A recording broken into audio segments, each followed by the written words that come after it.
Une semaine à peine avant l'armistice, le village de Marwal est libéré par les troupes britanniques.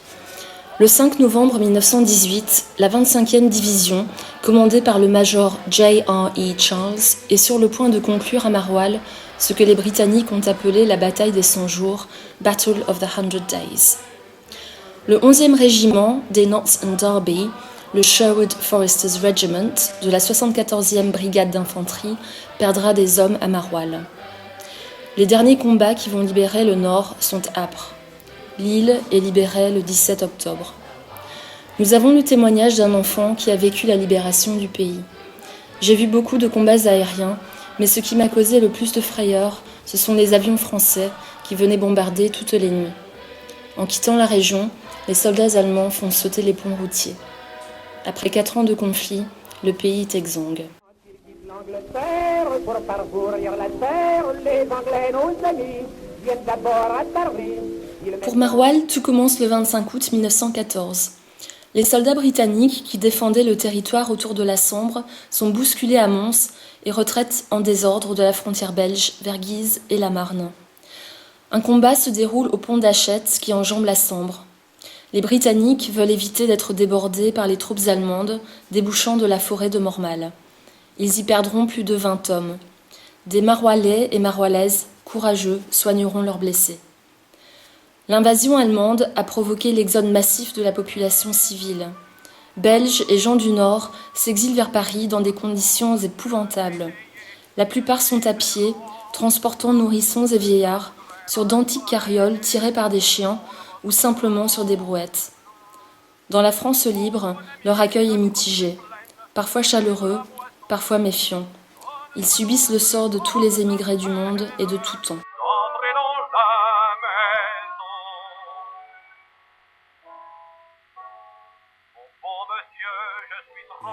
Ich hat einen Kameraden, einen besten findest du nicht. Die Trommel schlug zum Schreiten. Le front va se stabiliser de la mer du Nord aux Vosges pour 4 années de bataille sans merci. Lutte menée du fond des tranchées, dans des assauts à découvert après des préparations d'artillerie qui meurtrissent le paysage. Près d'une 50aine d'enfants de Marwal ne reviendront pas de cet enfer. Presque toutes les familles seront touchées par un ou plusieurs décès. Durant le conflit, la population marwalaise suivra l'avancée du front au son du canon qui s'approche ou s'éloigne, venant d'Artois, du chemin des Dames. En pays occupé, les nouvelles des soldats du pays sont rares, et l'angoisse sur le sort d'un père, d'un fils, d'un frère, domine tous les autres sentiments. L'un de ces vaillants poilus de Marwal, Brice Warroquier, témoigne de la vie de soldats dans les tranchées. Le médecin aide-major est gravement blessé par éclat d'obus dans le dos. À notre gauche, le 327e reçoit tout le feu de barrage et on voit des hommes sauter en l'air. La libération armée de novembre 1918 a été aidée par les mouvements de résistance des civils pendant les lugubres années d'occupation ennemie. Une lettre a fait revivre en moi ces longues années de misère que je croyais avoir oubliées. Béatrice Maillard écrit les mémoires de ces temps héroïques après-guerre. Née à Manchester, infirmière de la Croix-Rouge, épouse du plus important industriel de Marwal, avec ses 5 enfants et son mari, elle a soigné les blessés britanniques du Berkshire Regiment lors de l'invasion. Au début de la guerre, elle va aider les soldats britanniques égarés dans la forêt de Mormal en les hébergeant malgré les menaces de mort de l'occupant. Notre maison était très surveillée, mais nous continuâmes à faire passer des hommes avec Louise Tullier. Evans et Béatrice Maillard adhèrent au réseau franco-belge de résistance et d'évasion de Philippe Bock et de Edith Cavell à Bruxelles. Les héroïnes du réseau, la plupart des jeunes femmes, ont pour nom Béatrice Maillard de Marwal, Edith Cavell, infirmière britannique aussi, Louise Tullier et Henriette Moriamet de Saint-Val-la-Vallée, la princesse Marie de Croy au château de Belligny. Edith Cavell est fusillée le 12 octobre 1915 à Bruxelles, ainsi que Philippe Bock. À la veille de sa mort, Edith Cavell se justifie. J'ai agi par patriotisme. Je n'ai ni crainte ni terreur. J'ai vu la mort si souvent qu'elle ne m'est ni étrangère ni effroyable. La résistance de ces femmes d'exception, aidées par nombre de villageois, relève du patriotisme, de la fidélité à la France. Toutes et tous refusent l'occupation brutale des Allemands.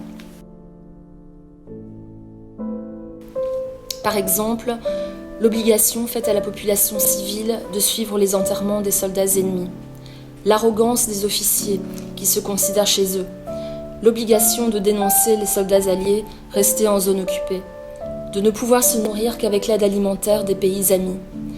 Les perquisitions et les réquisitions sont insupportables.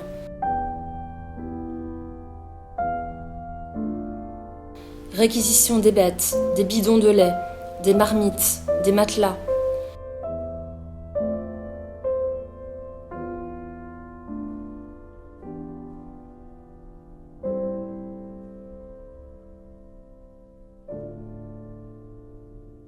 Insupportable aussi les restrictions de circulation, le port obligatoire de l'Ausweis, l'obligation de travailler pour eux, de saluer les officiers dans la rue. Ces rues, naguère si animées, sont devenues désertes. On ne s'attarde guère hors de sa maison. Une seule idée emplit les têtes, faire durer les provisions afin de nourrir les enfants, malgré les larcins ennemis. À la veille de la libération, le village est en ruine. Les arbres sont étêtés par l'ennemi pour qu'ils ne repoussent jamais.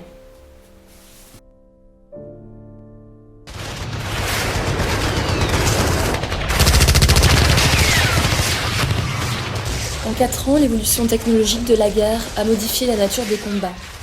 Désormais, les tirs des tanks, les bombardements avec les canons de longue portée, les bombes lâchées par l'aviation alliée tuent plus de soldats à découvert et surtout les civils qu'ils ne peuvent s'abriter.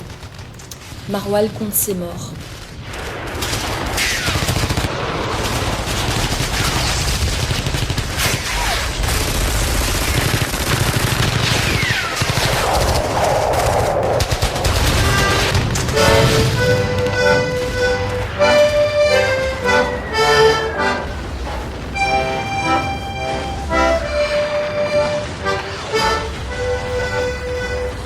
Au fond d'une cave à Marwal, un soldat britannique du Sherwood Foresters Regiment goûte un moment de repos. Il a lâché son fusil pour jouer un air d'accordéon qui lui rappelle sa fiancée. Il interprète Leaving Liverpool et rêve de paix et de retour au foyer. Les Allemands ont oublié un fromage dans la cave, un seul. Depuis longtemps, les fromages de Marwal ont fait le régal des troupes d'occupation et du front allemand. Il ne reste presque plus de vaches pour le lait. Les prés du pays sont vides.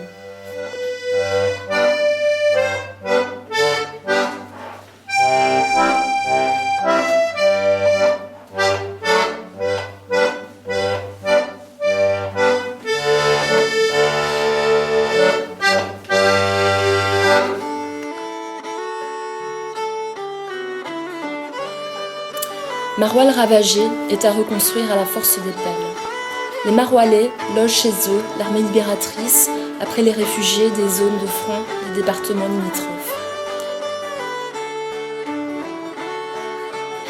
L'accordéoniste se risque enfin à goûter notre fromage, qui, après un moment d'étonnement, semble satisfaire son palais d'outre-Manche.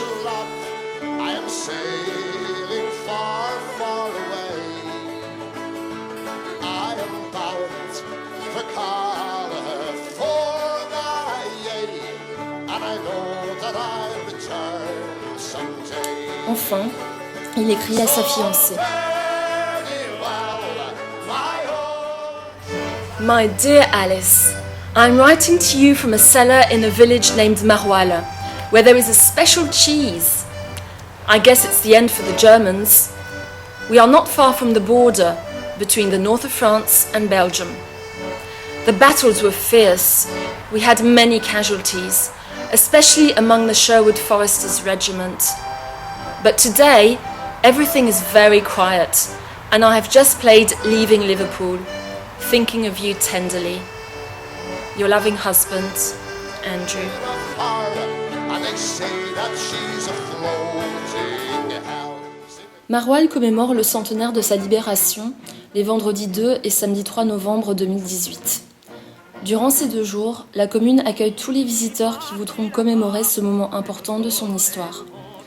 Un programme avec plan vous aidera à vous déplacer dans les rues du village pour accéder aux endroits des 18 expositions proposées au public. Le vendredi 2, dans l'après-midi, 2 cérémonies commémoratives se dérouleront, au cimetière de Marwal à 15h et au monument aux morts à 16h.